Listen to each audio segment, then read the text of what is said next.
Here we are, and here are the stories we're covering this week in the Category5.tv newsroom. Facebook has introduced a new service to help users recover lost passwords.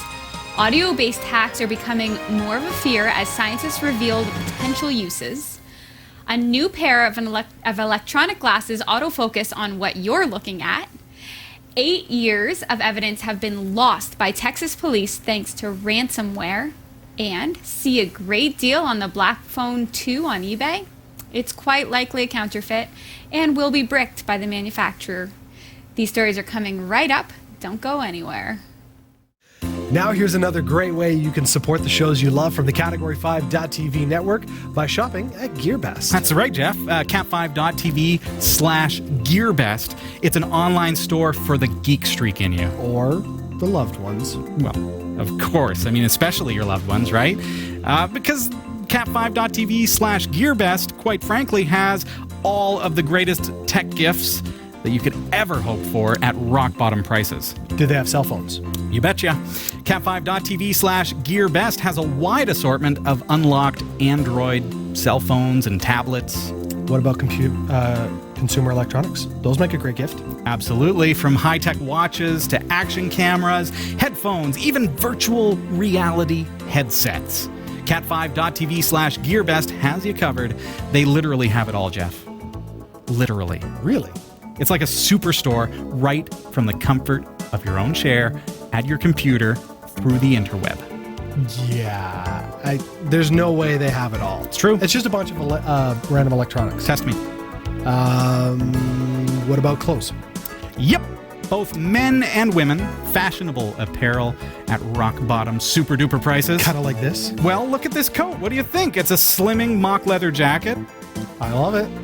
It's available for less than $30 plus free shipping at cat5.tv/GearBest. Yeah, all right. You kind of got me there. Wow.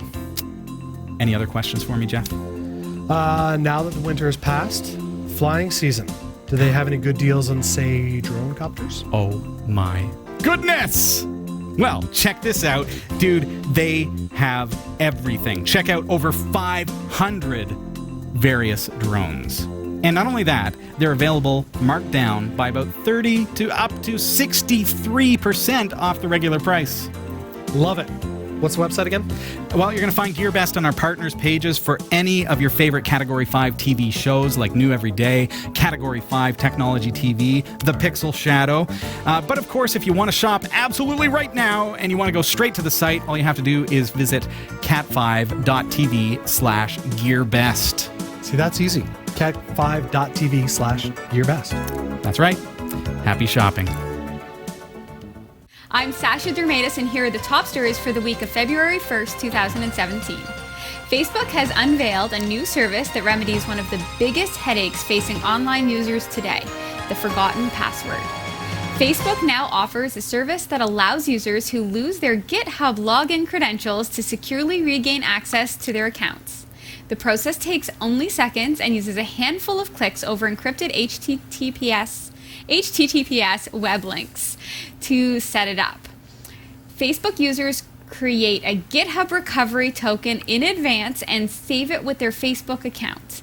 In the event they lose their GitHub login credentials, they can re-authenticate to Facebook and request the tokens be sent to GitHub with a timestamped signature. The token is encrypted, so Facebook can't read any of the personal information it stores. After the request is sent, the GitHub account is restored. With the exception of Facebook's assertion that the person recovering the GitHub account is the same person who saved the token, Facebook and GitHub don't share any personal information about the user. The service is designed to eliminate the hassle and significant insecurity found in most account recovery systems that exist now. One common recovery method involves answering security questions. Many of the questions, for instance, what is your favorite sport and what is your favorite pizza topping, is asked by United Airlines, and they're easily guessed. That leaves people susceptible to account takeovers. Other methods, such as delivering security tokens by email or SMS text message, lack the kind of end-to-end encryption that's increasingly expected for secure communications. Unlike a compromised email account, which can often be used to gain access to dozens of online accounts controlled by the owner, the Facebook service can be rate limited.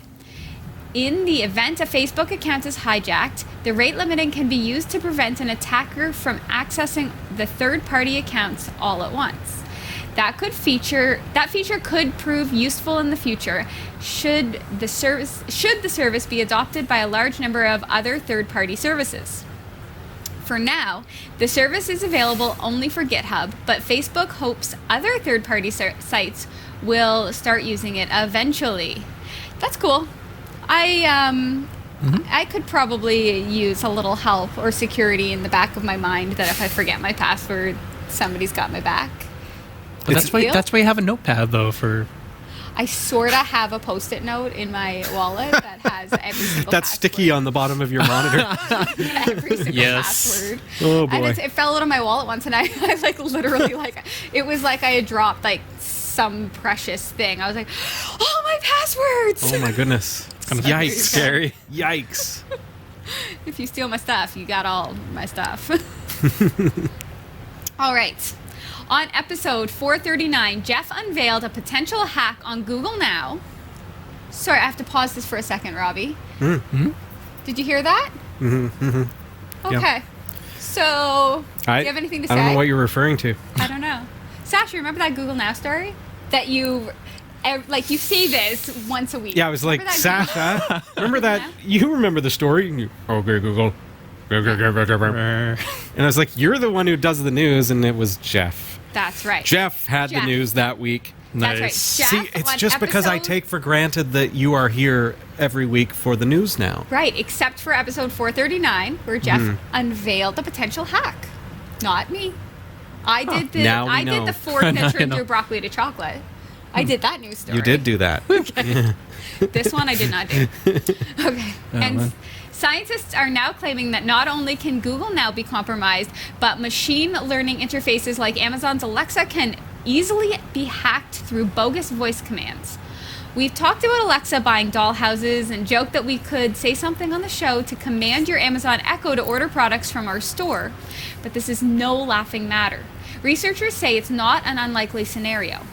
They say not only can attackers issue mal-audio voice commands to any AI listening device that is in audible range, but they can do it using hidden voice commands.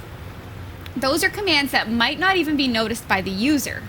Nicholas Carlini and Pratush Mirsha of University of California, Berkeley, who wrote a new paper on the subject along with some other academics, don't specifically target or mention Amazon's Alexa, but they do claim their test attacks work against Google Now's speech recognition system and that their voice commands are likely to work with any modern voice recognition system. That would include smartphones. We show that adversaries with significant knowledge of the speech recognition system can construct hidden voice commands, they write in their paper. And they could be commands that humans cannot understand at all. The voice channel is the vector for attack. Carlini recently said that one big potential problem area could be in the texting of premium SMS numbers. He explains that the command, OK, Google Now, text, and then a number, followed by a special rate number could get costly for the interface owner. He said that this could become an even bigger near-future problem as AI banking becomes prevalent. An example could be, okay, Google Now, pay Sasha $100. Carlini says the problem arises not in an individual spoofing the voice recognition, such as a thief walking by and spouting a command. In that case, the device owner could simply cancel the command. The problem is in professional hacking cases where the sounds that are created seem like noise to the human ear but are speech for the device. The device hears the garbage as real commands, and the device owner isn't aware of the attack. Results could be drastic. Posting a user's location on Twitter, for example, could be performed by the hack. That could conceivably be as serious as the loss of money for some. Opening a web page loaded with malware is another example the researchers use. If you'd like to hear an audio sample of what this type of attack might sound like, check out the Category 5.tv newsroom episode 439, which was Jeff Weston. Do we have to worry about Robbie. the sample now? So it's like the sample is going to make you donate. No, I'm just kidding. Yeah, as soon as you just turn off OK Google Now when you're watching it. It is. Nice. It's actually, it's very scary because really, if you're walking around with, say, your smartphone, people do it all the time. If the audio is on, right? Oh, yeah. Sure. How would you know? Because you walk past things that are noisy and you just tune them out. It's not like you hear acutely everything, right? Yeah, and I wonder how much noise can be, like ambient noise can be in the room or whatever. Because you think about a busy, like a merchant or something where, there is advertising and things like that. Yeah. And there are audio ads. What's to stop them from placing something seemingly benign, but actually, tricking your phone into doing something? Well, it's really interesting because, like, at first I thought, because I know I'm an Apple user. I'm sorry, guys. I know Android users out there.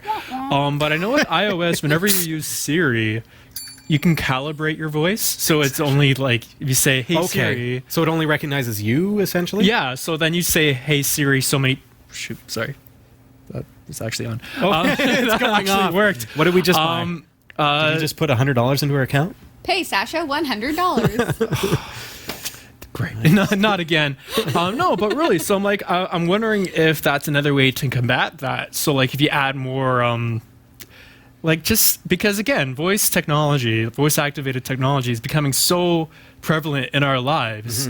So, and there's all these new little activities that hackers can do. So again, if you're listening to the radio or a podcast and have this little garbled audio come in, like if there's an easy way to just add another layer of voice security by only recognizing like your voice. How accurate can that be, though? Well, people can imitate voices very easily, I would say. Well, yeah, you see all these imitators like online and on YouTube, Sure. and so. But is it in the intonation? Is it in the pronunciation? Is it in the accent? Exactly, because it's just waveform. If you think about it, it sounds Really, just waves. See, I'm gonna like bright side this up a little bit.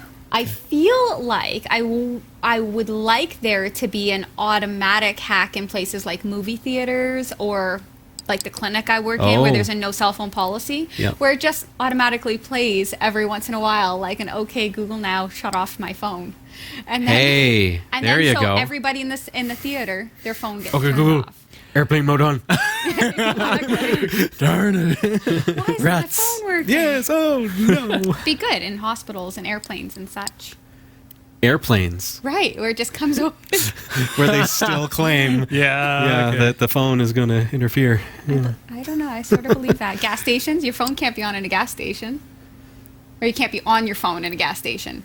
I don't know It's an why. electronic device. It's like Static. Something might happen. Yeah. Not good with fuel. Not really. All right. They're not very pretty, but prototype eyeglasses from the University of Utah students could make progressive lenses obsolete for older people. Using electronically activated lenses and infrared distance meters, they can focus automatically on whatever you're looking at, whether it's far or close up. Once perfected, the device could eliminate the need for multiple pairs of reading glasses. I'm sorry. What's that? It just all of a sudden, near? Far. It just happened. I couldn't Rover help. would wear these glasses. Just amazing. Just couldn't Sponsor. Okay, age-related far or nearsightedness happens when the lenses in your eye can no longer change focus between objects. This is known as presbyopia. I'm impressed. That's not in the script. That's not in the script. So smarticle. So Robbie said that he actually took that out of the script. I actually did. When I was writing the story, I removed that from the story because I thought, oh, that's a hard one to pronounce. Sasha added it just because she knew. She's just showing off, folks. Presbyopia. Yeah. As a result, many people between their 40s and 50s have to wear progressive lens eyeglasses divided into small focal zones depending on object distance. One company called Deep Optics has pursued an auto-focusing solution using see-through liquid crystal lenses, but is still working on a practical prototype. Google is also working on an autofocus contact lens with startup Novartis, but recently said that it wouldn't be testing them anytime soon. To make the lenses adjustable, the University of Utah team placed glycerin, a thick, clear liquid, within membranes on the front and back. The chunky frame, meanwhile, holds electronics, a battery, and an infrared distance meter. When you look at something, the meter gauges the distance and sends a signal to the mechanical actuator on the rear membrane. Wow. Within 14 milliseconds, which is actually quite quick, it switches focus from one object to another, giving you clear vision without the need to look up or down. The next part of the story is my favorite. Users can upload their prescriptions to the glasses by pairing them with a smartphone over Bluetooth. What? That means that in theory, you could keep the same pair of glasses forever, even if your eyesight changes. Yay, my budget. You would, No, these are actually $10,000 glasses, guaranteed. Never have to buy again. that's right. You would need to recharge them like a smartphone, but that could be less of a hassle than packing multiple pairs around. That's true. Yeah, you know. I like the idea. You just have to pick like one pair of glasses. Clearly, the prototype glasses are not really my style, but if Not I really? could find a pair of glasses, Yeah. those ones are a little thick-rimmed for me. For a net. Just a bit. Anyway, the current prototype debuted at CES earlier this month. The goal now is to make the whole package smaller and lighter via some serious miniaturization. The team has created a startup company to commercialize the smart glasses and hopefully get them on the market in as little as 3 years. That should be enough time before my eyesight actually starts to fail due to age. So this could be a real thing for me. Yes. Okay. On to some more serious news. Police in Texas have lost evidence going back 8 years in a ransomware attack. Cockrell Hill, Texas, has a population of just over 4,000, and their police force has lost 8 years of evidence when a departmental server was compromised by ransomware. In a public statement, the department said the malware had been introduced to the department's systems through email. Specifically, it arrived from a cloned email address imitating a department-issued email address. And after taking root, requested 4 Bitcoin in ransom worth about $3,600 today, or nearly $4,000 as the department puts it. It was at this point that their backup procedures were tested and found to have failed to account for the mischief. When the recovery was attempted, they realized they had only managed to back up the encrypted files. The police then spoke to the FBI, and upon consultation with them, it was determined that there was no guarantee that the decryption file would actually be provided. Therefore, the decision was made not to go forward with the Bitcoin transfer and to simply isolate and wipe the virus from the servers. Oh, heartbreaking. Yikes. Heartbreaking. Does that mean that the people in that town, now that there is no evidence, We're free! Oh, freedom. get out of jail free card? No, I don't what know about happens- that, but- what happens at this point? I Well, guess- it's weird because you'd think that they would like separate it from a networked. Like I wouldn't want files like that to be able to be accessible over a network. That's the thing. I want like a defined Sure. wall, like a plug. Well, you would think, but in a small town, how many was it? 4,000. 4,000 people. This is a very Right. small town, folks. So Yeah. you think about that and figure they probably don't have air-gapped systems backing up their data and things like just plain and simple. So what it boils down to is understanding how these kinds of ransomware can infiltrate not only your main files, but your backup. So what it sounds like to me is that they've been smart. They've got a backup. They've got a drive connected to the server that every day backs up any files, right? So what happens when that server then gets infected with malware that encrypts the files is the backup that day then overwrites all the files on the backup with the encrypted versions. Right. So the two things that you can really do in not in that situation, but to prevent that situation for your business, for your home, is one, rotate your drives. Always take that drive, unplug it, plug in the next drive, and allow that backup to only overwrite this drive. And once you've confirmed that everything's cool, hunky-dory, for the next time you're going to switch, then you can switch your drives back. So you've Right. always got a drive that is, say a week old or something like that you can take off site. And Yeah. it's safe. It's air-gapped. Right. I mean, and as long as you find out that there is a problem within that time frame, you're okay. Yes. Right. Yeah. But better than that still is to set up what I call an untouchable backup. And Yeah. what that is something that it's connected or it's accessible, but it is not accessible by a virus or a network computer. So How would you do that? Well, there's a couple different ways. First of all, there's cloud storage that will keep incremental backups in such a way that you can go back in time. Okay. There are other solutions such as RDiff backup, which runs on a Linux server and will create a backup and then increment it every day.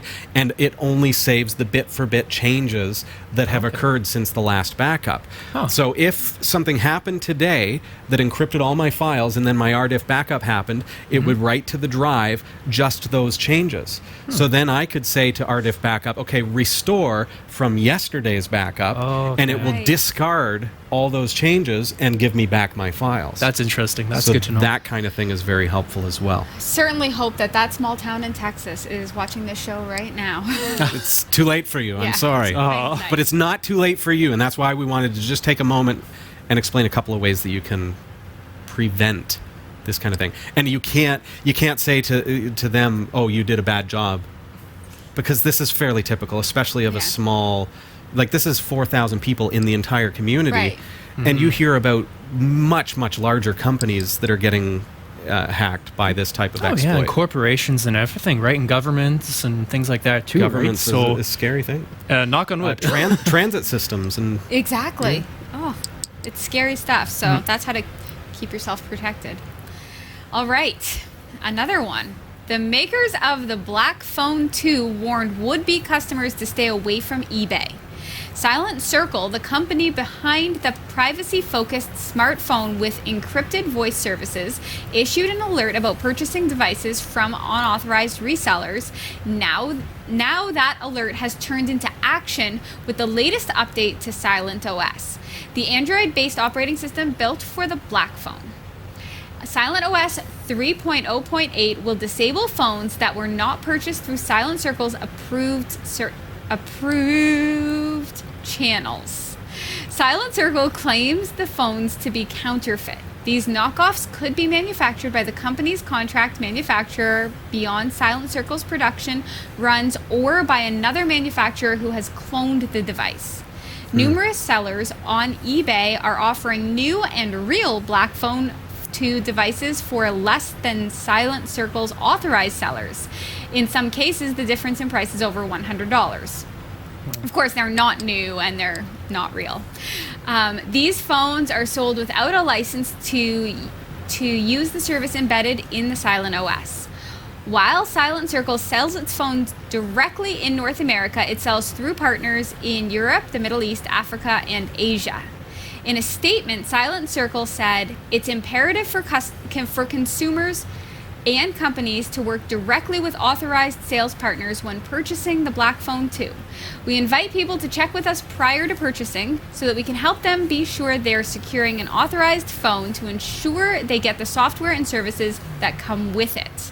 you know they're not alone. We hear about iPhones as another one that are being sold as counterfeits. Oh yeah. And So- truth be told, I mean, people are really susceptible to this because they are really just looking for like a hot deal, right? Sure.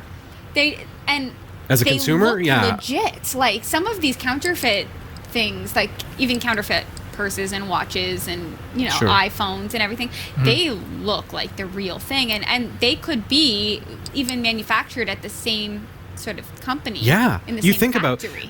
about factories are hired to manufacture these devices, so they sign contracts that say it's non-disclosure and we're not going to do any of that, but they do. Right. And so it may be an exact duplicate, or they may have used some knockoff parts to keep the cost down, and then they've created something very, very similar. It looks the same, it behaves the same. Yeah. It's not the same It's thing. not the same. Which actually leads me to worry that this bricking update, Yeah. what if it's That's close, aggressive. right? What if it's really going to target people who actually think they have the real thing? They're going to And learn Like the it's shock. hard way. It's going to be a big shock. Right, exactly, because they're like, oh yeah, no problem. Doesn't affect me. I have a legit one. Yeah. Not in any way thinking that their phone is all of a sudden going to. And you'd think that working. that's a bad thing for a manufacturer to do, to brick intentionally users' phones. But remember, Samsung phones exploded. Yeah, exactly. Not good with it. Truth be told, this is a really aggressive move, but it's a smart move at this point, I guess. because it's a way for them to stop this kind of counterfeiting at its current level, Right. but it's also alerting those manufacturers to their capability of doing this, so they can then, I would think, would work around it.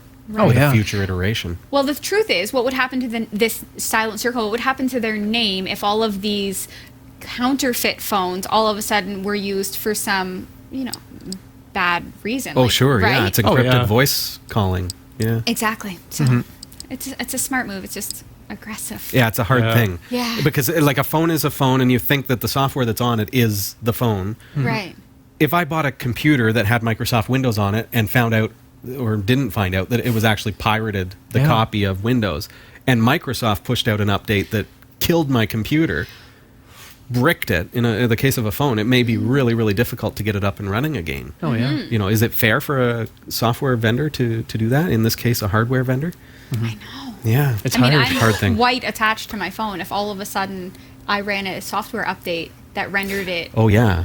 useless, like I literally use my phone for everything. These, yeah.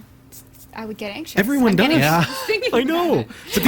But these are now. If we've bought this phone, we're obviously privacy and security minded. Yeah. So we want to get our latest updates. We want to be updating our phone and making sure we get the latest security patches.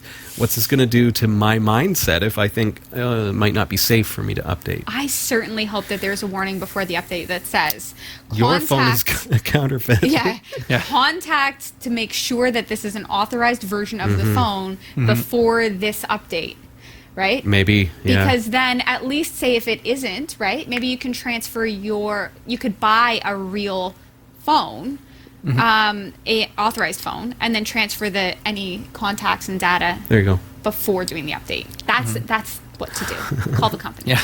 Okay. Thanks for watching the Category 5.tv newsroom. Don't forget to like and subscribe for all your tech news with a slight Linux bias. And for more free content, be sure to check out our website. For the Category 5.tv newsroom, I'm Sasha Dermatis.